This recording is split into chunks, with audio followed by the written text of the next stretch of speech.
चलिए, जय हिंद मेरे प्यारे दोस्तों, कैसे हैं? आई होप आप सब लोग बहुत अच्छे होंगे।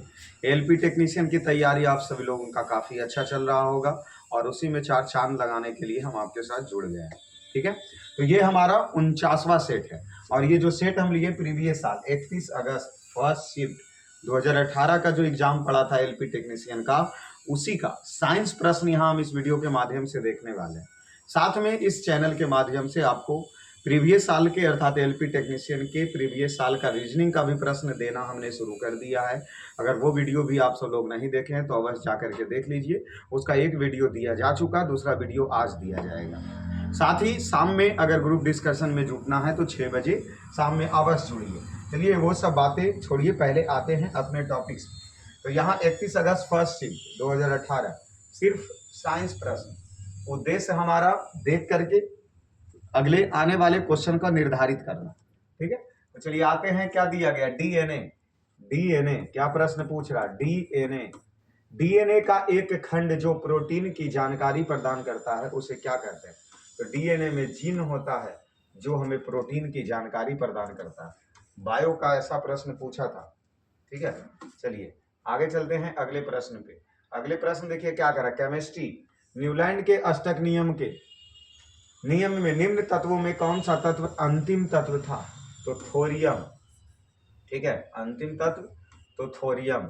अगर हम आवर्त सारणी की बात करें, आवर्त सारणी की बात करें तो सबसे पहले आवर्त सारणी जो बना था वो क्रिक नियम पर आधारित था और ये डोबे राइनर ने दिया था। डोबे राइनर, डोबे राइनर का क्रिक नियम कहा गया। फिर एक अष्टक सिद्धांत आया जिसे हम सब न्यू लैंड का अष्टक सिद्धांत कहा गया। और फिर परमाणु द्रव्यमान के आधार पर, परमाणु द्रव्यमान के आधार पर व्यवस्थित किए गए। फिर परमाणु संख्या के आधार पर व्यवस्थित किए गए और परमाणु संख्या के आधार पर मोसले, आधुनिक आवर्त सारणी, द्रव्यमान मेंडलीव, मेंडलीव मेंडलीव की आवर्त सारणी। ठीक है, मेंडलीव की आवर्त सारणी। परमाणु संख्या मोसुले 1913, आधुनिक आवर्त सारणी का जनक, आधुनिक आवर्त सारणी का जनक किसे कहा जाता है? मोसले को कहा जाता, मोसले को कहा जाता। तो ये जो न्यूलैंड ने अष्टक सिद्धांत दिया उसका अंतिम तत्व थोरियम था। चलिए आगे चलते हैं अगले प्रश्न के। क्या पूछ रहा? वे अम्ल जिनमें हाइड्रोजन के साथ ऑक्सीजन के अतिरिक्त, क्या बोला जा रहा है? हाइड्रोजन के साथ ऑक्सीजन के अतिरिक्त अन्य कोई और अन्य अधात्विक तत्व होते हैं तो वह क्या कहलाता है? हाइड्रो, क्या दिया? हाइड्रासीडस क्या कहा जाता है? हाइड्रासीडस। अगर सिर्फ हाइड्रोजन और ऑक्सीजन और इसमें एक अन्य भी शामिल है, हाइड्रोजन ऑक्सीजन और अन्य शामिल है, उसको क्या कहेंगे? हाइड्रासीडस कहा जाएगा। ये प्रश्न पूछा था, इस प्रश्न को थोड़ा सा घुमा दिया गया है। चलिए आगे चलते हैं। महाभारत के उस चरित्र का नाम क्या है जिसे महाभारत का युद्ध को देखने के लिए दैवीय दृष्टि का आशीर्वाद प्राप्त था? वह दृश्य देखकर दृष्टिहीन राजा धृतराष्ट्र को युद्ध के घटनाक्रम का वृत्तांत सुनाता था।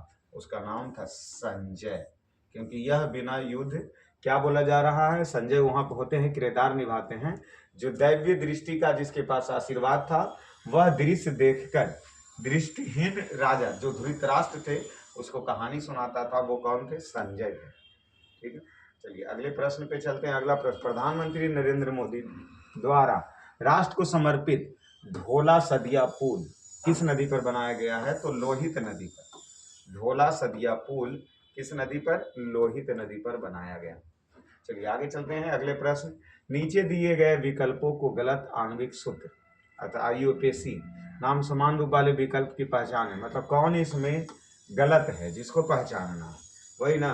तो ऑप्शन ए C3H8OH, 4 दूना 8 1 9, अर्थात ये ब्यूटाइल एल्कोहल बना। ठीक है, तो ये सही है, ब्यूटाइल एल्कोहल बना जो सही है। 2 दूना 4 में से 1 गया 3, तो इसको एथिल, एथिल बनना चाहिए। दू है ना, यहाँ कार्बन कितना ए दू है, लेकिन यहाँ लिया क्या मेथ। अगर एक होता तब न लेते। यहाँ C2H3OH है तो इसका एथिल, एथिल एल्कोहल होता, लेकिन लिखा क्या है मेथिल एल्कोहल, इसीलिए यही गलत है और गलत वाला ही आंसर चुनना कह रहा था, इसीलिए हम यही आंसर चुनेंगे। इसका C3H7 3 दूना 6 1 7 OH, तो आइल वाला लगेगा तो 3 को प्रोप कहते हैं तो प्रोपाइल एल्कोहल। C2H5 तो ये एथाइल एल्कोहल, क्योंकि डू को एथ कहते हैं और CnH2n+1 है इसीलिए एल्काइल, तो एथाइल एल्कोहल, तो यही गलत है क्योंकि इसका सही नाम हो जाएगा क्या, इसका सही नाम हो जाएगा एथाइल एल्कोहल। क्या हो जाता एथाइल, C2H3 है ना, C2H3 है तो दो दूना 4 में से 1 कम गया, 4 में से 1 कम गया, ठीक है, तो यही नाम है जो गलत है, मेथाइल एल्कोहल नहीं होगा, मेथाइल एल्कोहल नहीं होगा ये वाला, तो इसमें गलत ही चुनना था, तो ऑप्शन दूसरा हमारा गलत है। चलिए आगे चलते हैं अगले प्रश्न। जीवनी पर आधारित फिल्म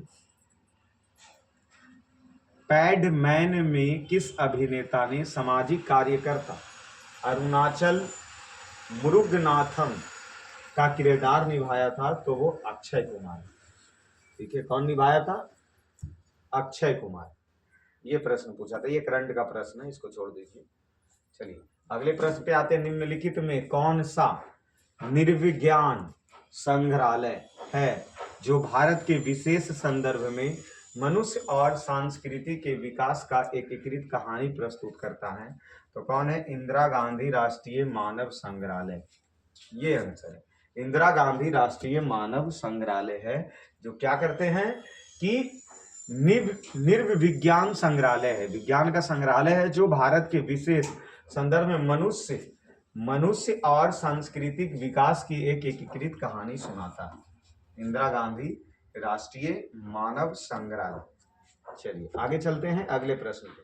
प्रश्न देखिए क्या पूछा, पुष्प के मध्य में स्थित खाली स्थान मादा प्रजनन का भांग है, तो मादा का क्या है, अंडप होता है, और अगर पुरुष वाला यही होता तो पुंकेसर होता, नर वाला तो पुंकेसर होता, लेकिन ये मादा प्रजनन तो अंडप दिया, ठीक है, अंडप ही होगा। आगे चलते हैं अगले प्रश्न पे। क्या करा जा रहा, कॉग्निजेंट टेक्नोलॉजी सोल्यूशंस के सीईओ कौन थे, मतलब 2018, ये तो करंट कब है, तो फ्रांसिस्को डिसूजा, फ्रांसिस्को डिसूजा, ये करंट के प्रश्न है, इसको तो आएगा ही नहीं। चलिए आगे चलते हैं अगले प्रश्न। निम्नलिखित में कौन सी नदी मुख्य रूप से दक्षिण अफ्रीका में बहती है, ऑरेंज नदी कहाँ बहती है, दक्षिण अफ्रीका, ज्योग्राफी का प्रश्न है और विश्व ज्योग्राफी से उठाया। चलिए दोनों वस्तुओं के मध्य का बल हमेशा बराबर और विपरीत होता है, तो यह न्यूटन के, मतलब जब विपरीत प्रतिक्रिया, प्रत्येक क्रिया बराबर विपरीत प्रतिक्रिया, क्या कह रहा, हमेशा बल हमेशा बराबर और विपरीत होता है। जैसे हम किसी वस्तु पे बल लगाएंगे तो वो भी हमारे ऊपर बल लगाएगा, ये न्यूटन के तीसरे गति के नियम से, तो न्यूटन के तीसरे गति का नियम, न्यूटन के प्रथम गति नियम से को क्या कहते हैं, जड़त्व का नियम कहा जाता है, जड़त्व का नियम कहा जाता है, और प्रथम नियम से ही बल की परिभाषा मिलती है, बल की परिभाषा मिलती है, क्या, F बराबर ma, और दूसरी गति नियम से बल की परिभाषा मिलती है, ये बराबर ma नहीं, दूसरे से बल का व्यंजक मिलता है, बल का व्यंजक मिलता, और इससे F बराबर ma प्राप्त होता है, ठीक है। तो न्यूटन के 3 गति नियम, ठीक है, तीसरी गति नियम, प्रत्येक क्रिया के बराबर विपरीत प्रतिक्रिया। चलिए आगे चलते हैं अगले प्रश्न पे। पौधे में प्राथमिक वृद्धि किसके कारण होती है, लंबवत विभजियोतक, पार्श्व विभजियोतक, अधिक विभजियोतक या शीर्ष विभजियोतक। तो देखिए शीर्ष भाग, लंबाई अगर बढ़ रहा तो जैसे ये पौधे का एक भाग बनाया जाता है और यहाँ इस हिसाब से, तो यहाँ पर है जो शीर्ष विभजियोतक, यहाँ मध्य विभजियोतक होता है, ठीक है ना। तो जो पौधे की लंबाई वो बढ़ेंगे, वो अधिक विभजियोतक और शीर्ष विभजियोतक, दोनों में शीर्ष विभजियोतक और अधिक विभजियोतक के कारण ही पौधे की क्या बढ़ती है, लंबाई उसकी वृद्धि होती है, ठीक है।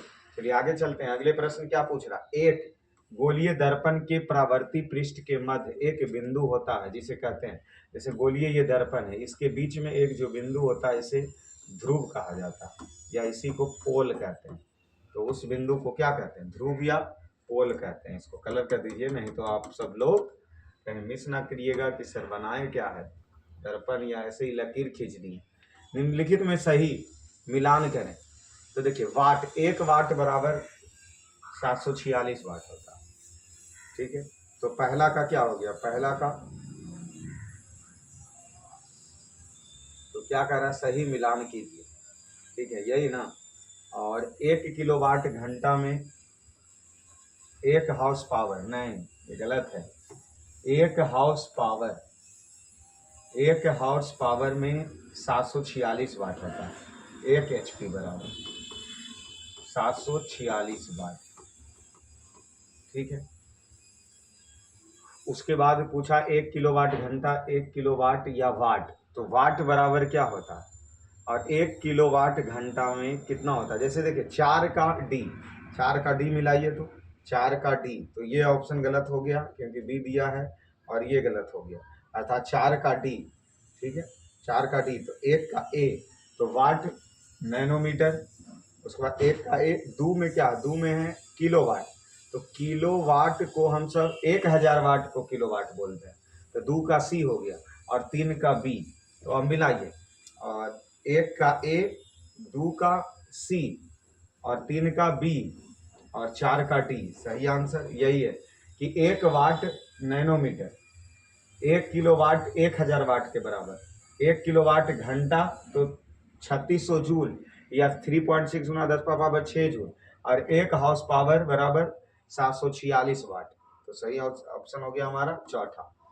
चलिए आगे चलते हैं अगले प्रश्न पे। क्या पूछ रहा, मस्तिष्क का कौन सा हिस्सा सांस लेने को नियंत्रित करता है।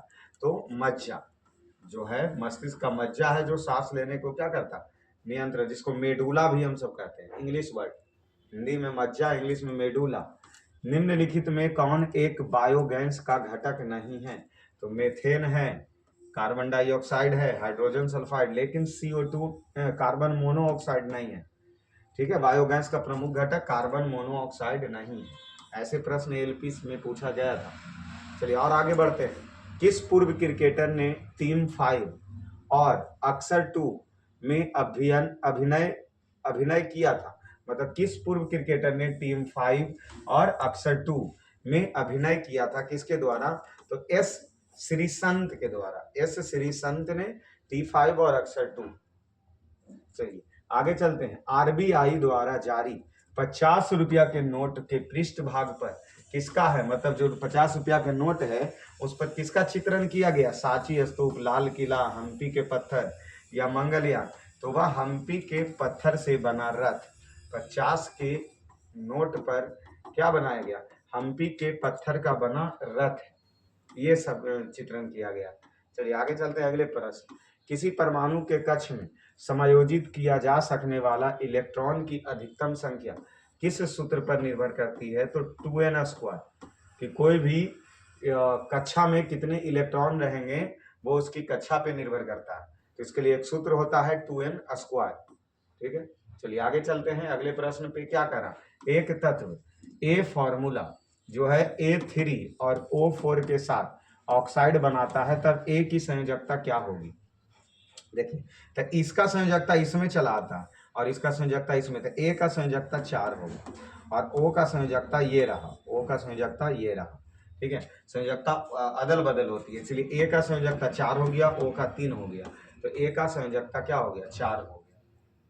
चलिए आगे चलते हैं अगले प्रश्न। सबसे तन्यशील धातु क्या, सबसे तन्यशील धातु तो औरम अर्थात सोना।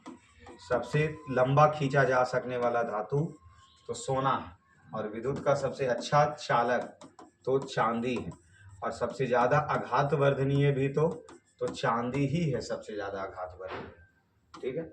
चलिए तो ये हमारा 31 तारीख के फर्स्ट शिफ्ट के प्रश्न हमारे क्या हुए, कंप्लीट हुए। तो अभी हम सब ये 49वां वीडियो तक पहुंच चुके हैं। तो 3-4 सेट और इसका बचता है, जो साइंस के इसी प्रकार के प्रश्न को हम देखते हुए आगे बढ़ेंगे। ठीक है, बाकी रीजनिंग के क्लास जो शुरू हो गए हैं उसमें आप लोग अवश्य जुड़िए। रीजनिंग का सॉल्यूशन देखिए, जो कि बीएसएससी और साथ में एलपी टेक्नीशियन दोनों में हमें फायदेमंद साबित होंगे। और साथ में 6:10 या 15 मिनट में आप क्यूज में अवश्य शामिल हों ग्रुप डिस्कशन में। तो चलिए, क्लास में जुड़े रहने के लिए धन्यवाद।